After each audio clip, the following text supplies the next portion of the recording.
Welcome back to MFO, everybody. Thanks for tuning in to another episode. I'm out here on Santee Cooper, and we're today. While you're watching this, we're out fishing the second event.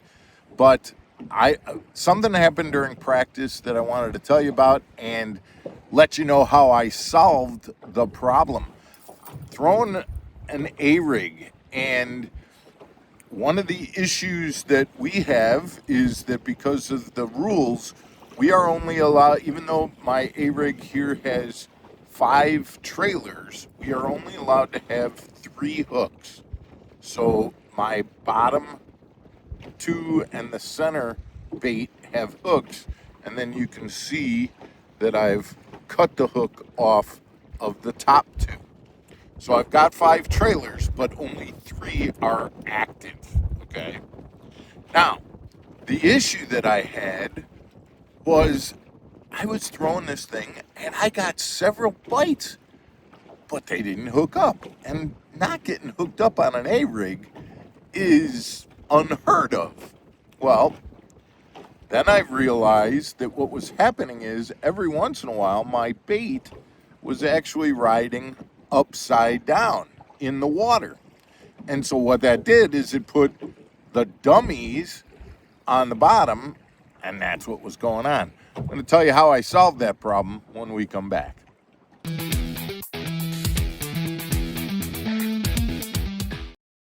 Welcome back to Mark Fisher Outdoors, everybody. I'm Mark Fisher.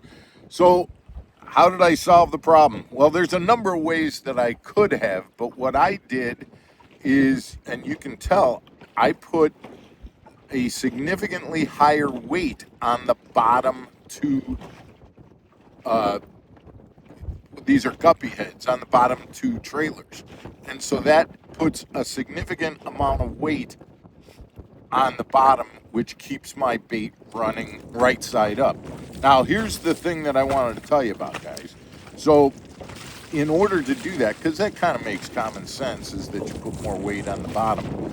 But you can't, at least what I've found is, you can't go just a little bit. So, in other words, if you're using an 1/8 ounce up on the top, you can't go to like a 3/16 or a 1/4 ounce on the bottom. It's not enough weight to keep it running right side up every time. Okay, so I literally had to go a significant amount up and put a 3/8 ounce head on the 2 bottom ones, and then I went with the 1/8 ounce on the middle and on the top 2. And since that time, I've not had any problem with the bait running upside down. Now, there's another solution, and again, this depends. I'm okay with that because I want this bait to ride down brush piles and things like that. Out here on Santee Cooper are like in about 15 to 20 feet of water, and so I need it to get down. But if you want that bait to be lighter, another solution would be to go ahead and put your 1/8 ounce weights or whatever weight you're using, 1/4 ounce weights here, and then on your top dummy ones, you can use a hitchhiker and not put any kind of a head at all, because then you're significantly heavier on the bottom.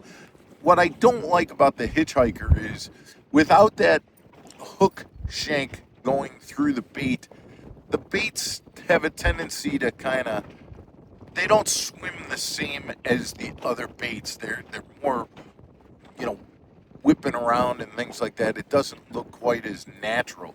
And so that's the solution that I came up with to be able to, number one, give me a good presentation as this bait goes through the water, but also to deal with the fact that, again, like I was saying, instead of riding like this, it was riding upside down, which was putting my dummy baits closer to the fish and reducing the number of fish that I was catching. So, guys, do you throw an A-rig? I a lot, up until last season, we weren't allowed to throw A-rigs, and so it was something that just wasn't in my arsenal too much. Now we're back to being able to throw A-rigs. I suppose that, if forward-facing sonar is legal, how do you get around saying that throwing an A-rig is illegal? Can't talk about an unfair advantage, I guess, but that's always been a mystery that I didn't quite understand. But anyway, guys, thank you for tuning in. We will be back next week with more Mark Fisher Outdoors. Hit that subscribe button, the like button. Send us your comments. Don't forget the hype button, guys. I need my guys to learn how to do that hype button. You go to the comment section there, you scroll the comment. Don't hit the comment, but move it over and you'll get to hype. Hit that hype button. Thanks, guys. I appreciate it. We'll see you Monday. Take care, everybody.